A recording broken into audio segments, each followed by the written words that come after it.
Hi, let me show you some of the impacts of our settlements from past to present and future directives. First known settlements were established 200,000 years ago in Africa and spread all over the world. Settlements spread across almost all ecosystems and cleared for anthropogenic activities.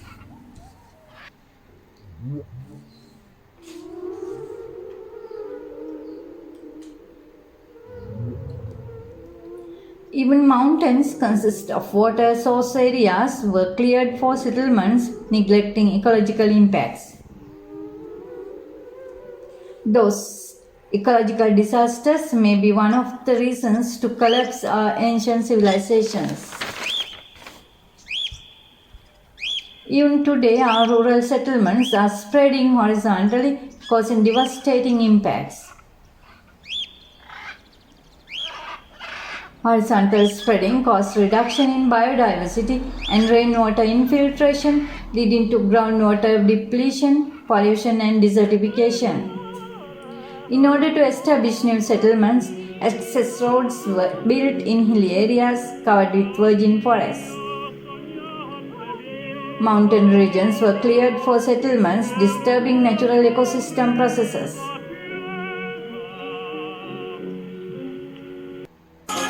This is the ultimate city we expect to experience with the expenses of all natural resources. Is it sustainable? Or do we need a new habitat for humans? Scientifically, we could define habitats of other living beings, but no clear definition for human habitat itself. That may be the reason to collapse our ancient civilizations. Now let's try to define a human habitat.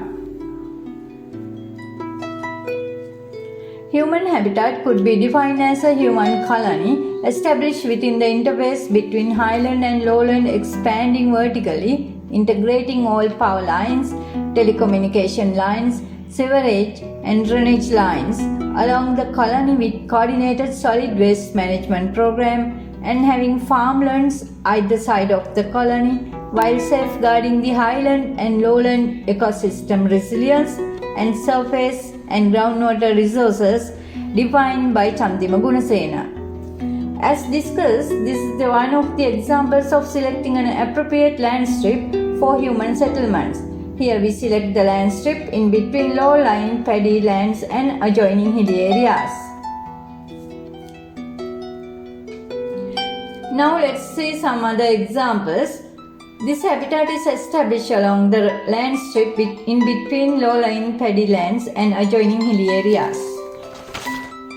This shows a habitat established around a lake or reservoir.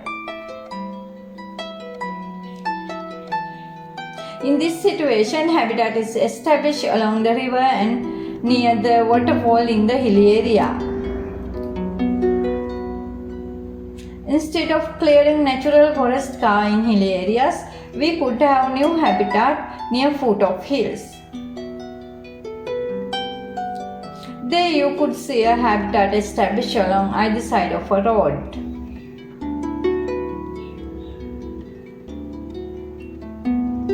According to the new concept, this habitat is established near a reservoir and adjoining paddy lands.